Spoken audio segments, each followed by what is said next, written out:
मीठे बाबा हमें कहते हैं कि सबको ये खुशखबरी सुनाओ कि हम स्वर्ग के मालिक बनने वाले हैं। हेवनली गॉड फादर आए हैं, है ना। कैसे पता चलता है कि हम स्वर्ग के मालिक बनने वाले हैं? वो तो भविष्य की बात है ना। किसी को ऐसे कॉन्फिडेंस से कहें कि हम स्वर्ग के मालिक बनने वाले हैं, तो वो कॉन्फिडेंस कहाँ से लाए? सीरत तो कुछ नहीं है ना, अभी सीरत है। धारणा में दिखेगा, हाँ, लेकिन धारणा में नहीं है तो नहीं बोलेंगे। फिर संदेश तो बाबा कहते हैं ना दो। तो देखो कि जैसे दुनिया में कोई बच्चा होता है, उस बच्चा तो छोटा है लेकिन बाप राजा है, तो बच्चा कहेगा कल मैं राजा बनूंगा, तो कोई उसको क्वेश्चन कर सकता है?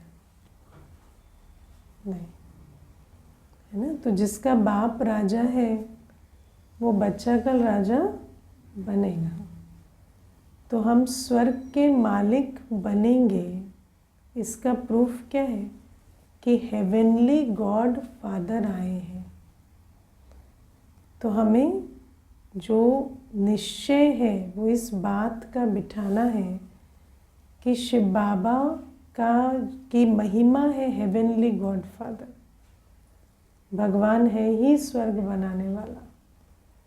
तो जब भगवान आ गए तो फिर स्वर्ग का मालिक तो बनाएंगे ही ना। परमात्मा मनुष्य से देवता बनाते हैं। जो 32 गुण बाबा के समझाते हैं उसमें समझाते हैं कि दुख हरता सुख करता है, पतित पावन है, हेवनली गॉड फादर है। तो नेचुरल है कि हम शिव बाबा के बने तो पावन बनेंगे, सुख में जाएंगे। हेवनली गॉड फादर आए हैं तो हेवन बनाएंगे, हम उसके मालिक बनेंगे। ये बाप पर निश्चय के आधार से वर्षे पर निश्चय होता है ना। वर्षे पर निश्चय माना बाप पर निश्चय पहले। और बाबा कहते हैं कि सबको खुशखबरी सुनाओ कि हेवनली गॉड फादर आए हैं। कल भी बाबा ने हमें बहुत अच्छा अंडरलाइन कराया कि दुनिया में अनेकों साधना करते हैं, है ना। ये तप करते हैं, जप करते हैं, भगवान को ढूंढते हैं, साधना करते हैं। उनको पूछो कि अगर भगवान आ गया तो पहचानेंगे कैसे? जिसके लिए साधना कर रहे हैं उसको पहचानेंगे कैसे? है ना, क्योंकि साधना कर रहे हैं और जिसकी साधना कर रहे हैं वो भगवान आते ज़रूर हैं, लेकिन उसको पहचानने की भी अकल चाहिए। तो अब मनुष्य आत्मा को पहले तो ये तय करना पड़ेगा ना कि भगवान की पहचान क्या है। तो बाबा हमें कहते हैं कि सबको खुशखबरी सुनाओ कि गॉड हेवनली गॉड फादर आए हैं। लेकिन पहले मैं अपने आप से पूछूं कि मुझे कैसे निश्चय हुआ कि यही हेवनली गॉड फादर है ना, यही परमात्मा है। मुझे कैसे निश्चय हुआ, कैसे पहचाना हमने बाबा को? पवित्रता समझाते हैं और ज्ञान रत्न देते हैं। देखो भगवान की महिमा क्या है दुनिया में? ज्ञान सागर, पवित्रता का सागर, शांति का सागर, प्रेम का सागर, है ना। तो रहस्य समझाते हैं। तो बाबा कहते हैं ये जो मेरी महिमा सारी दुनिया गाती है, उस महिमा के आधार से तुम चेक कर सकते हो कि मैं ही हूँ, है ना। कोई ज्ञान सागर है, कोई भी ऐसा है दुनिया में जो रोज़ ज्ञान सुनाए और वो ख़त्म ना हो? कभी देखा है किसी को ज्ञान सागर? है ना, एक कथा होती है उसी को रिपीट करते रहते हैं। किताब बिना लिए कोई पढ़ा सकता है, कोई सुना सकता है?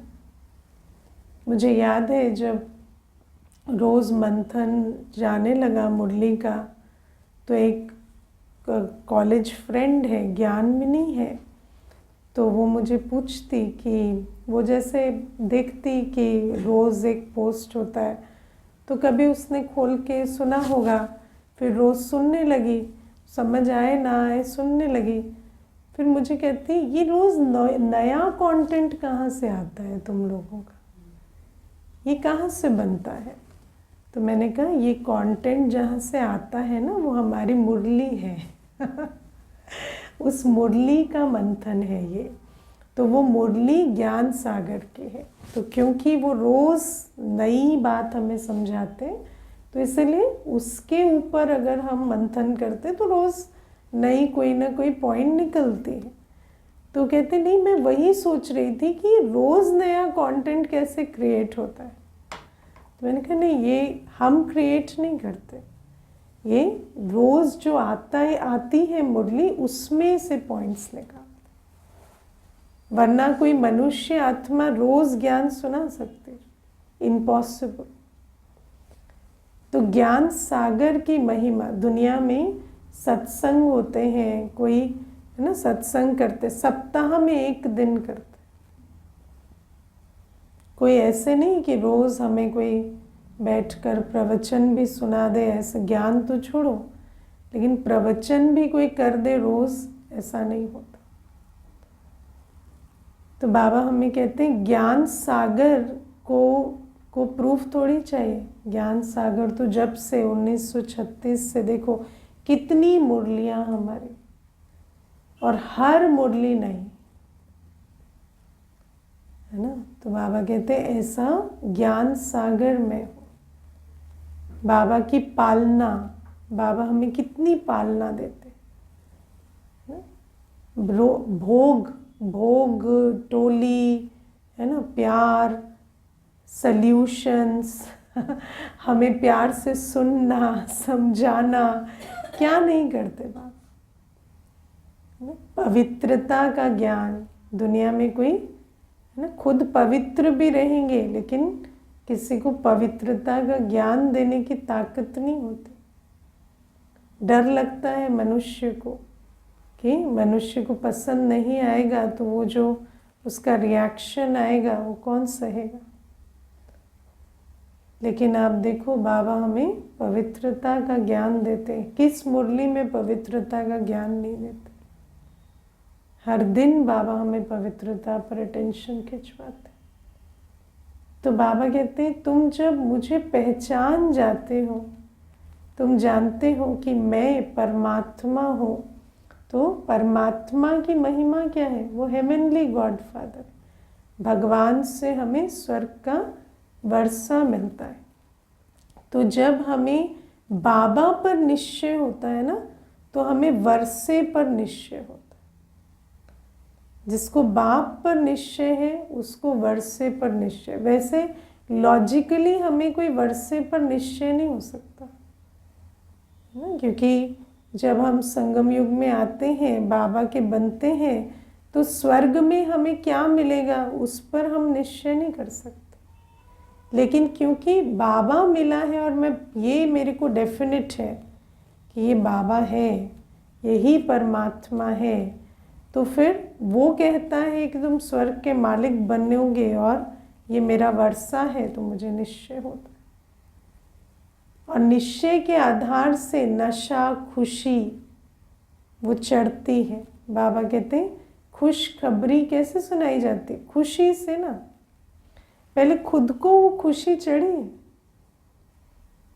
मैं विश्व का मालिक बनने वाली हूँ, ये खुशी चढ़ी, है ना। देखो मनुष्य की, कल भी बाबा कह रहे थे ना, जानते तो हो ना कि हम पतित बन गए। तो पतित की प्रॉब्लम क्या है कि बुद्धि की जो परख शक्ति होती है, महसूसता होती है, आत्मा की सर्व शक्तियाँ होती हैं, वो इतना काम नहीं करती ना। तो पतित को एक पेन एक डायरी मिलने की खुशी होती, लेकिन उसको स्वर्ग का मालिक बनने की खुशी नहीं चढ़ती, है ना। और कहेंगे वो तो भविष्य है ना, वो किसने देखा है, उसके लिए आज खुश नहीं हो सकते। लेकिन हम कितनी चीज़ों के लिए भविष्य के लिए खुश होते नहीं क्या। मटेरियल में आप देखो, आज एक मकान की बुकिंग हो जाएगी, मिलेगा वो 2 वर्ष के बाद, लेकिन 2 वर्ष तक खुशी मनाते रहते। तो क्या भविष्य के लिए खुश नहीं होते?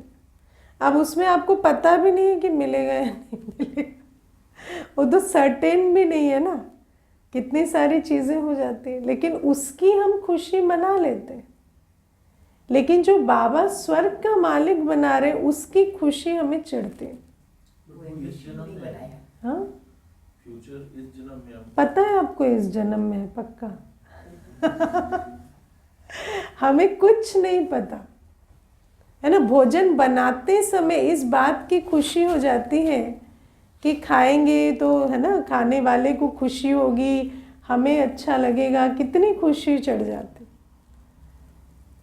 लेकिन बाबा हमें कहते हैं भविष्य के स्वर्ग की राजाई की खुशी चढ़ी है तुम्हें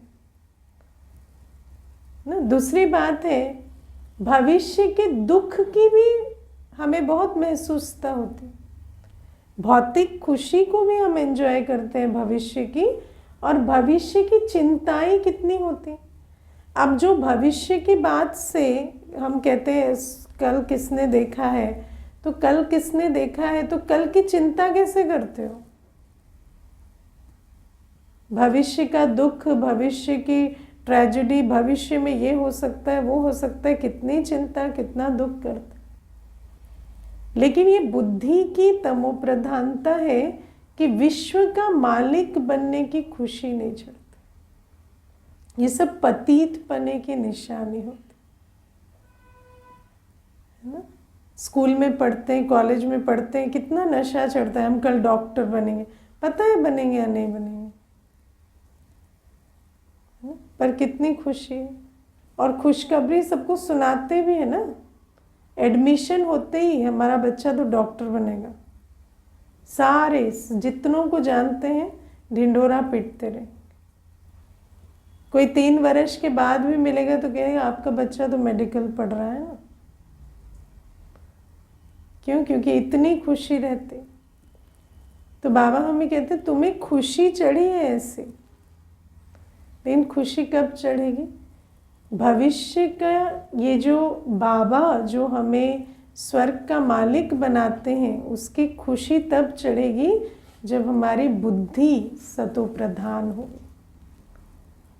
क्योंकि शेरनी का दूध सोने के बर्तन में ठहरता है। ये जो धारणा है ना ज्ञान की, ये होती है पवित्र बुद्धि में। तो जितनी हमारी बुद्धि पवित्र बनती है, हमें ये नशा, ये खुशी चढ़ती। तो इसीलिए बाबा रोज क्या कहते हैं, मुझे याद करो, मुझे याद करो, मुझे याद करो। क्योंकि याद के बल से ही ये नशा, ये खुशी धारण होती है ना। और बाबा हमेशा कहते हैं पहले खुशी है, फिर नशा है, फिर मस्ती है। इतनी हमें मस्ती जैसे चढ़ जाना चाहिए कि हम स्वर्ग के मालिक बनने वाले।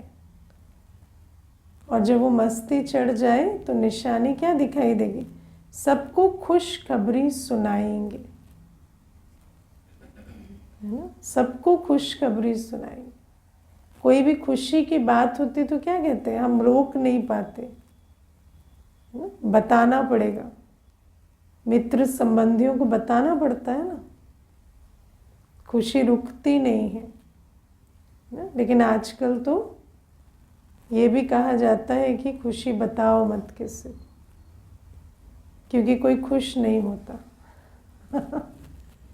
क्योंकि आपके लिए जो खुशखबरी है वो उसके लिए दुख खबरी है। क्योंकि आपको तो जो मिला आप खुश हैं, भौतिक की बात है। आपको जो मिला, आपको मिला तो आप खुश हैं। उसको तो नहीं मिला ना, तो उसका पहला संकल्प क्या चलता है? हाय इनको मिला, मुझे नहीं मिला। तो हाय हाय करता रहेगा। तो इसीलिए आजकल ये कहते हैं, आजकल कलयुगी विजडम ये है कि किसी को खुशी की खबर मत बताओ, है ना।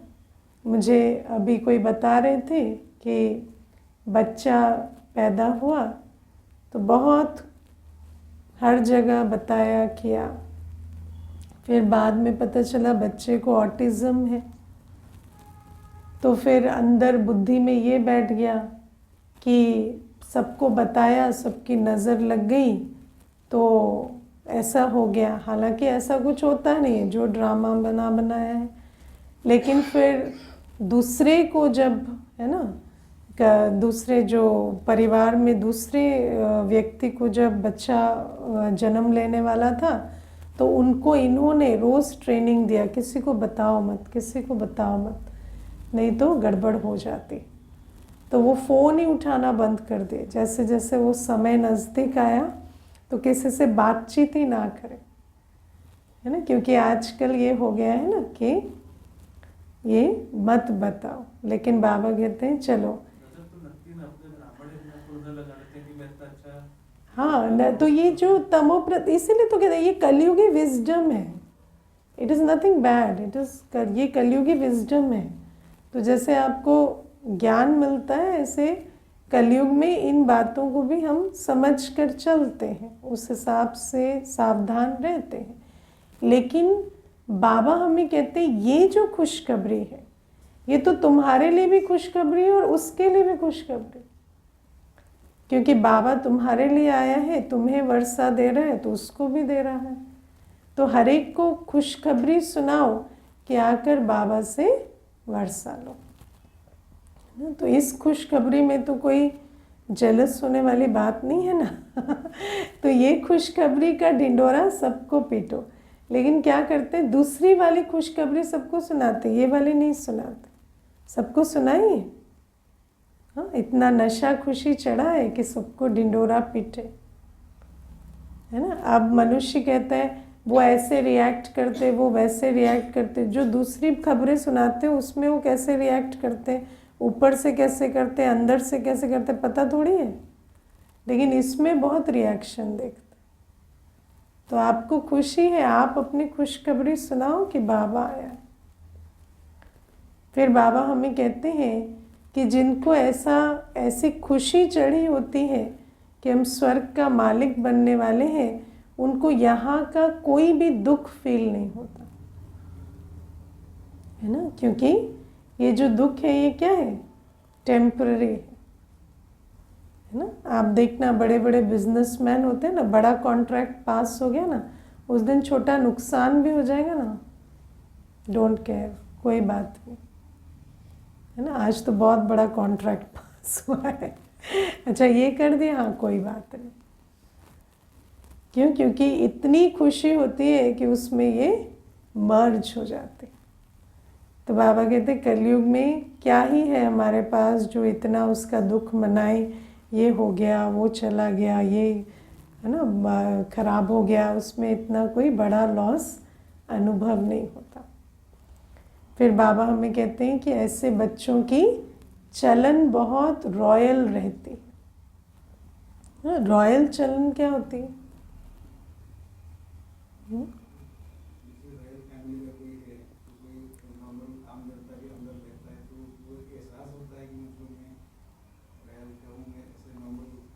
खाली हमें एहसास होता रहेगा, दूसरे को नहीं है। देगा कैसे देगा? हाँ? उठना बैठना, खाना, बिहेवियर, बात करना, सारा इससे रॉयल होगा। सबसे पहली चीज़ जो रॉयल होता है ना, उसके यहाँ से कोई खाली हाथ नहीं जाता। रॉयल्टी की पहली निशानी है वो दाता होते, मंगता रॉयल नहीं होता,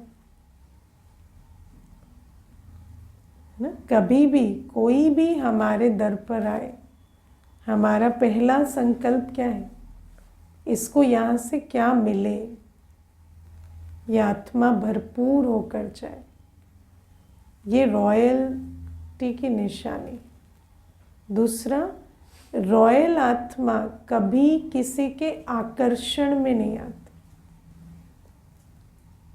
कोई भी चीज़ देखेंगे, ऐसा नहीं होगा कि है ना, रानी वॉक मार्केट में जा रही है तो कोई चीज़ देखकर उसको आँख वहीं ठहर जाए कि ये कितनी सुंदर है। नहीं, एक देखेंगे फिर पार हो जाएंगे। उनकी आँखें कभी ठहरेंगी नहीं, जिसको बाबा कहते हैं आँख नहीं डूबती।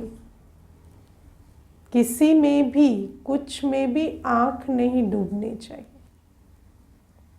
अगर कोई चीज़ हमें आकर्षण करती है, कोई व्यक्ति हमें आकर्षण करता है, तो ये रॉयल्टी की निशानी नहीं। तो जो स्वर्ग के मालिक बनने वाले हैं वो कभी कलयुगी आकर्षणों में नहीं फंसते और सदा दाता रहते। तो बाबा हमें पूछते हैं कि ऐसी निशानियां हमें दिखाई दे रही हैं कि दुख की लहर एक भी छूकर ना जाए, कुछ भी हो जाए हमें कोई दुख नहीं।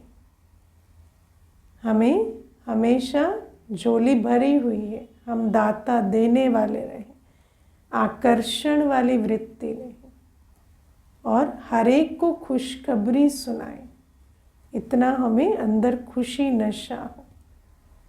तो ये प्यारे बाबा आज हमें डायरेक्शन देते हैं। और बाबा कहते हैं हर बच्चे को सर्विस करनी है, क्योंकि सर्विस नहीं करेंगे और इतनी पालना लेकर रिटर्न नहीं देंगे तो उससे भी कर्म की गति बनती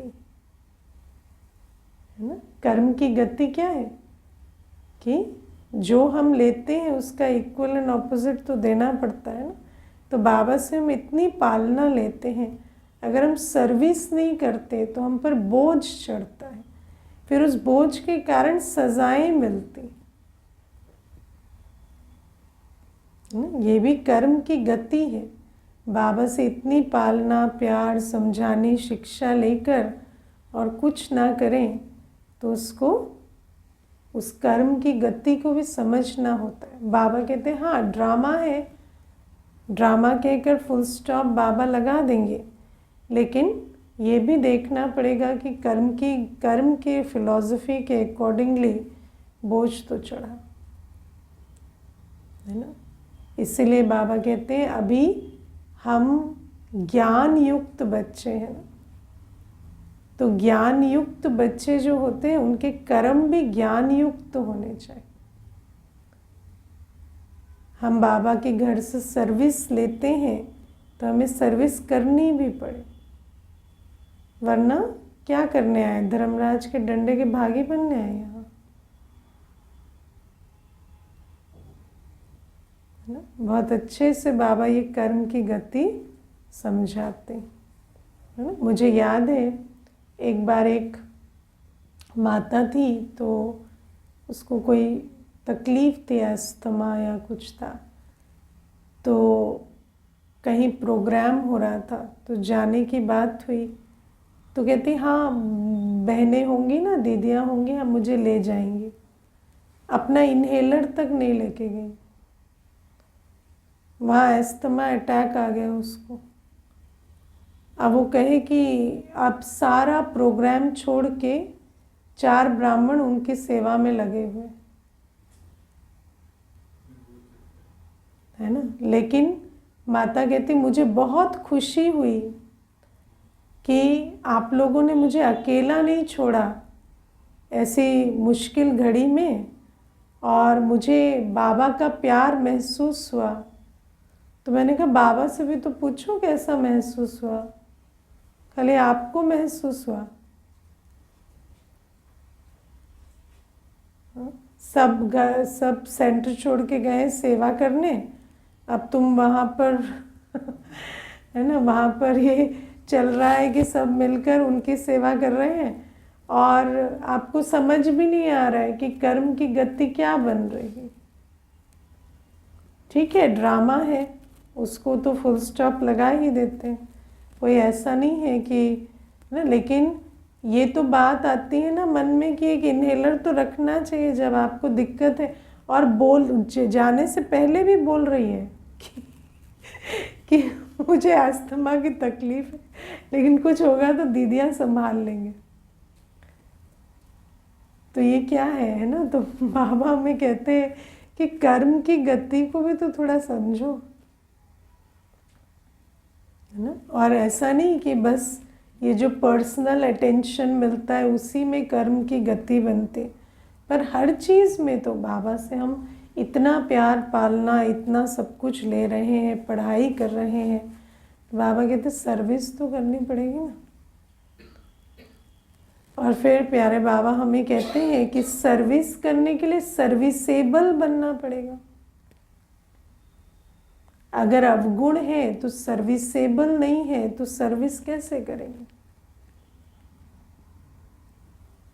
है ना। सर्विस करने के लिए तो लायक बनना पड़े, खाली कहने से हम सर्विस करेंगे नहीं होगा ना। देखो जिसकी विकारी वृत्ति होती है ना, काम विकार से का दृष्टि वृत्ति सुधरी नहीं है, वो सर्विस करने के, है ना, सर्विस क्षेत्र में उनको रखो तो अनेकों को कीचक बनकर और दाग लगा देते हैं। तो ऐसी वृत्ति दृष्टि के साथ कैसे सर्विस करेंगे,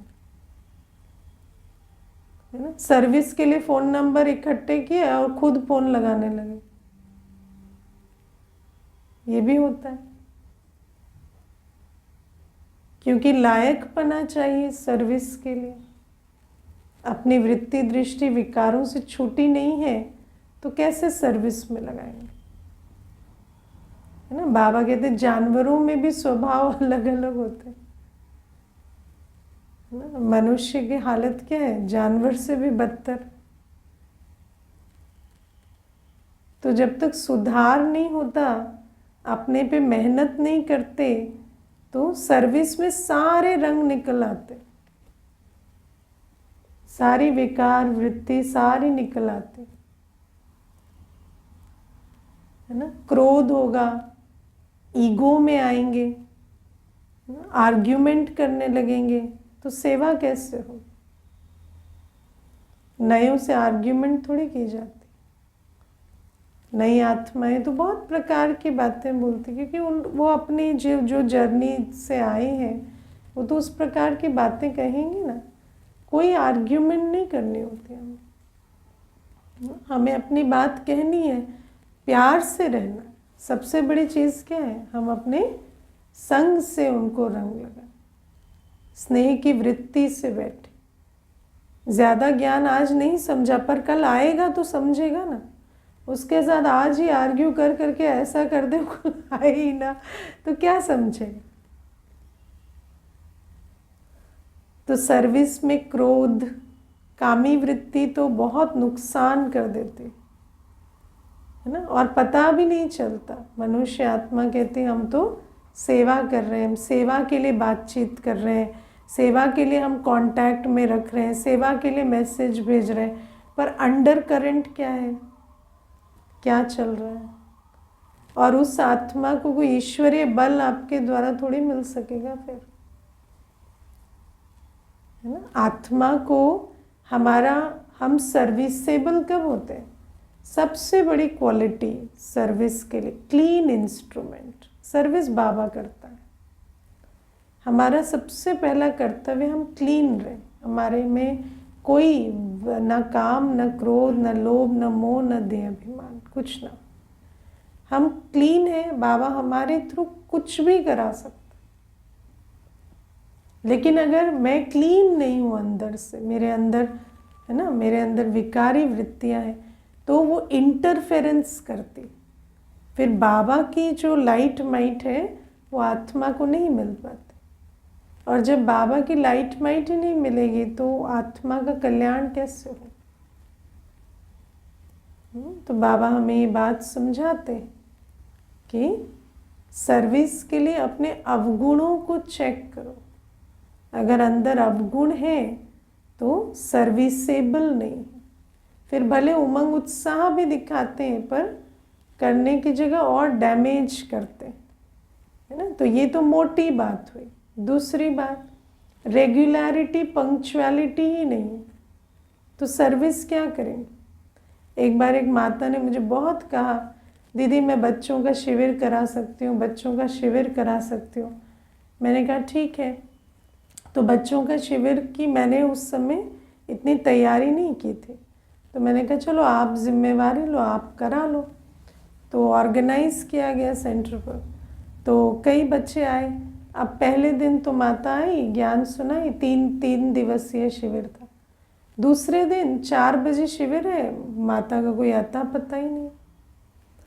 तो फ़ोन किया तो उठाए ना, फिर हमने उसको जैसे तैसे संभाला। फिर 5 बजे माता का फ़ोन आ रहा, मैं सो गई थी ज़रा, आँख लग गई थी। तो हमने कहा आँख, तो कोई घर में नहीं थे, तो नहीं अकेली थी ना, तो सो गई थी। तो हमने कहा चलो ठीक है। तो विचार करो, आत्मा को नींद, भूख, है ना, प्यास, ये कंट्रोल नहीं होती तो कहाँ सेवा करेंगे। बहुत छोटी छोटी बातें हैं ये, लेकिन सर्विसेबल होने के लिए ये सब नहीं चलता। मुझे भूख कंट्रोल नहीं होती, मुझे नींद कंट्रोल नहीं होती। अरे 4 दिन सेवा है तो बिना नींद के भी चलाना पड़ेगा, है ना। और नहीं है तो सो ना, किसने मना किया। तो सर्विस को देखकर चलना बहुत, है ना, इसमें क्वालिफिकेशन चाहिए, है ना। छोटी छोटी बातें, हैंडलिंग नहीं होगी ना, कोई चीज़ पकड़ नहीं पाते हैं ढंग से, उठा नहीं पाते, रख नहीं पाते, सर्विस कैसे करेंगे। 2 चीज़ें गिरा के और तोड़ के नुकसान कर देंगे।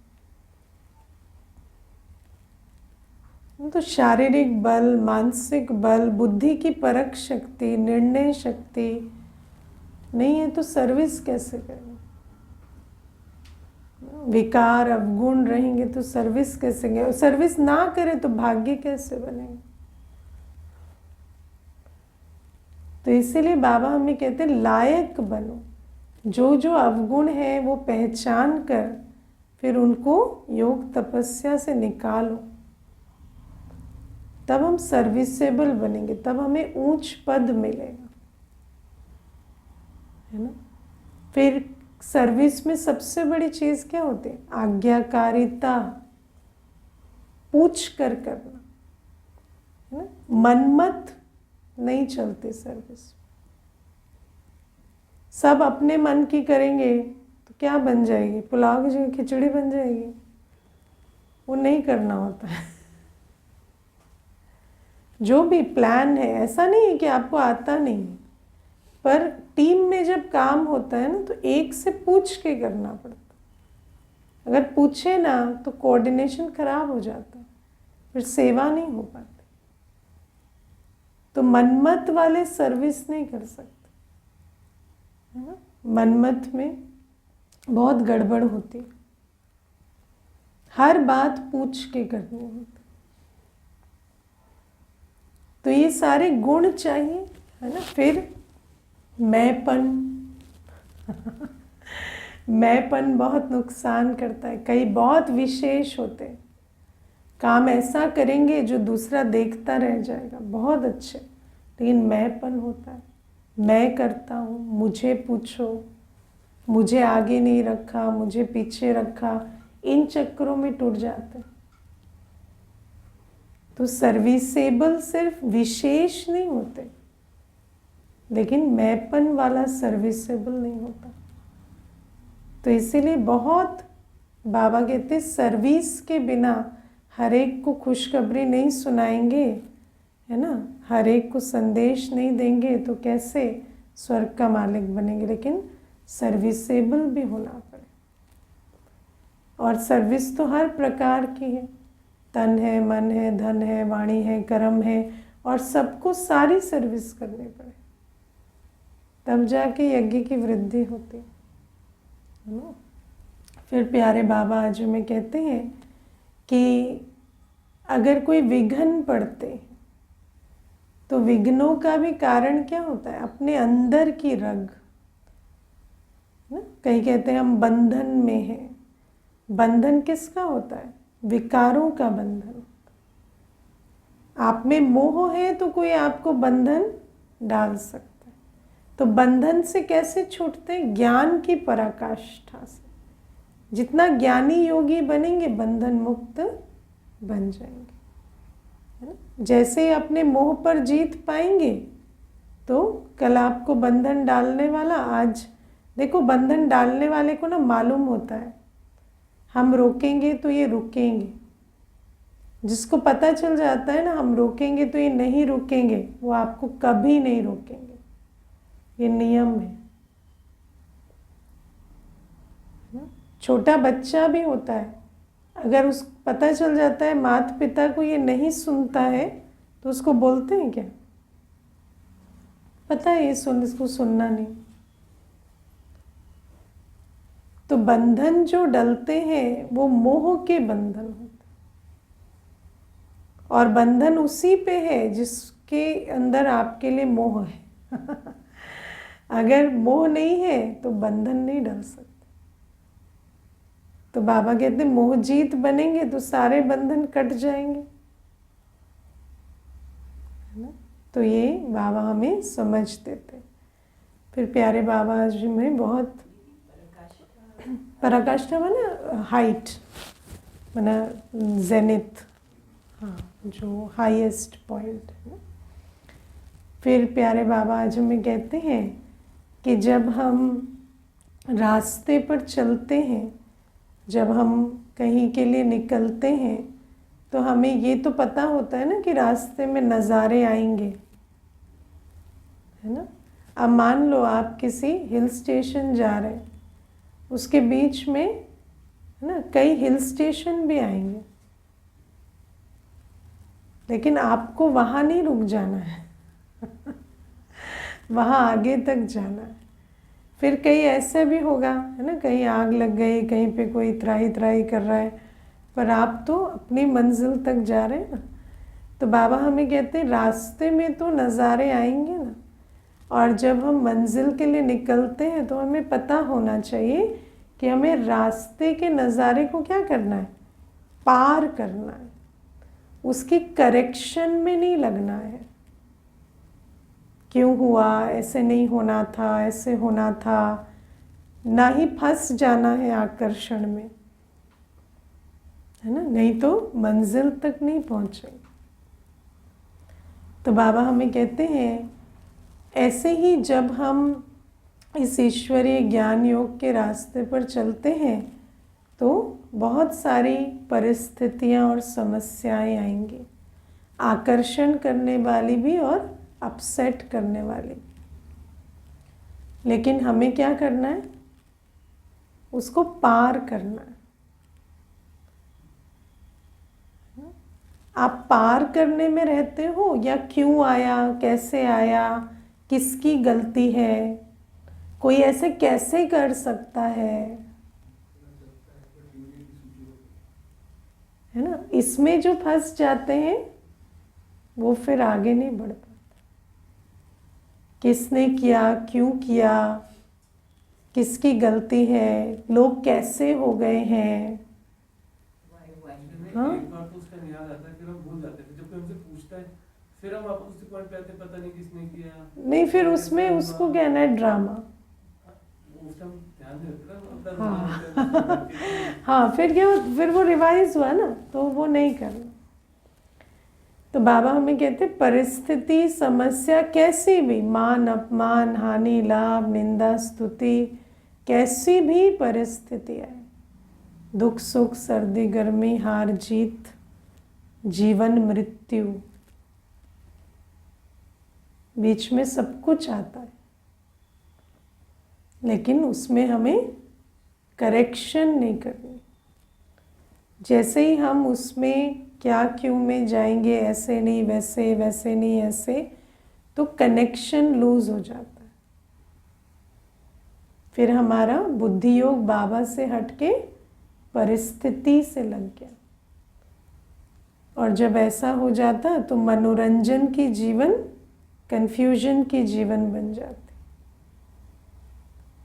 है ना। और कई मैंने देखा है इस चक्कर में पड़ जाएंगे कि हम इनको सुधारेंगे जिन्होंने गलत किया, इनको पाठ पढ़ाएंगे, कभी नहीं होता है ना। इंग्लिश में बहुत अच्छी कहावत है, you can not change anybody's karmic journey but in an attempt to do so you can spoil your own. आप किसी को नहीं सुधार सकते पर आप अपनी जीवन यात्रा को बिगाड़ सकते। इसीलिए किसी को पाठ पढ़ाना, किसी को समझाना, किसी को सुधारना, किसी ने गलत किया तो उसको लेसन मिले, वो आगे ना करे, हमें नहीं जाना उन चीज़। हमारे साथ जो हुआ हमें उसको पार कर लेना। पार कर लेना माना वो बात पीछे रह गई, हमारी अवस्था के आधार से हम आगे आ गए। बस बाबा कहते इतना करते करते वाह नज़ारा वाह, वाह नज़ारा वाह कहते, क्योंकि हर बात बाबा कहते हर तूफान एक तोहफा देता है, आपको अनुभवी बनाता है, सिखाता है। जिन गुण शक्तियों को हम सुनते हैं क्लास में वो उन गुण शक्तियों को धारण कराता है। तो हमें वाह नज़ारा वाह कहते हुए आगे बढ़ना है ना। करेंगे ऐसे बिल्कुल फुल स्टॉप, कोई संकल्प नहीं, कोई भी बात हुई, नथिंग न्यू। आगे कैसे बढ़ना है, करना क्या है वो देखो, है ना। बात तो हो गई। फिर बाबा हमें यही बात युक्ति कहते हैं, मैं तुम्हें कितनी अच्छी युक्ति देता हूँ, तुम अपने लक्ष्य को सामने रखो, है ना। और हमेशा ये सोचो मैं ये जो कर रहा हूँ ये मेरे लक्ष्य के लिए कैसा है। तुम किसी व्यक्ति को, परिस्थिति को देखकर कर्म नहीं करो। रिएक्शन और एक्शन में क्या फर्क होता है? जब आप परिस्थिति को देखकर, जब आप लोगों को देखकर, सिचुएशन को देखकर जब आप कर्म करते हैं तो उसको कहते हैं रिएक्शन। और जब आप अपने लक्ष्य को देखकर करते हैं तो उसे कहते हैं एक्शन। तो बाबा कहते हैं कभी भी उल्टे कर्मों से बचना है ना तो अपने लक्ष्य को देखकर कर्म करो कि मैं ये कर्म मुझे मेरे लक्ष्य के नज़दीक ले जा रहा है या दूर ले जा रहा है। क्योंकि परिस्थितियों को, लोगों को, व्यवहारों को देखेंगे तो लगेगा नहीं नहीं ना, ये कर्म रिएक्शन वाला राइट है। लेकिन नहीं, बाबा कहते इतनी सहज, इतनी सुंदर मैं तुम्हें युक्ति बताता हूँ, पर अगर तकदीर में नहीं है तो उसे अपनाते नहीं, है ना। और सचमुच बाबा को देखो, बाबा कहते हैं हेवनली गॉड फादर, बाबा को कोई ज्ञान सुने और थोड़ी अक्ल लगाए तो उसको पता चलेगा इतनी ऐसा ज्ञान कोई मनुष्य नहीं दे सकता, है ना। मैं जब नई नई ज्ञान में आई थी तो मुझे दीदी ने एक बार पूछा आपको निश्चय है भगवान पर? तो मैंने कहा हाँ, जो बाबा योग सिखाते हैं और जो हमारा ज्ञान है अगर कोई उसे पूरा करे तो वो ज़रूर मनुष्य से देवता बने। ऐसा हो नहीं सकता कि ना, लेकिन हाँ मैं कर पाऊंगी या नहीं वो मुझे धीरे धीरे देखना है, क्योंकि उस समय है ना इतना स्व पर निश्चय नहीं होता, स्वमान नहीं होता ना। 63 जन्मों में हमारा स्वमान खत्म हो जाता है, तो धीरे धीरे स्वमान आया, लेकिन बाबा पर निश्चय 100% होना चाहिए। इतनी अक्ल होनी चाहिए कि ऐसा ज्ञान, ऐसा योग कोई धारण कर ले तो उसका कल्याण ना हो नहीं सकता। और कल्याण भी छोटा मोटा नहीं, सीधा मनुष्य से देवता ही बनेंगे। ठीक है, ओम शांति।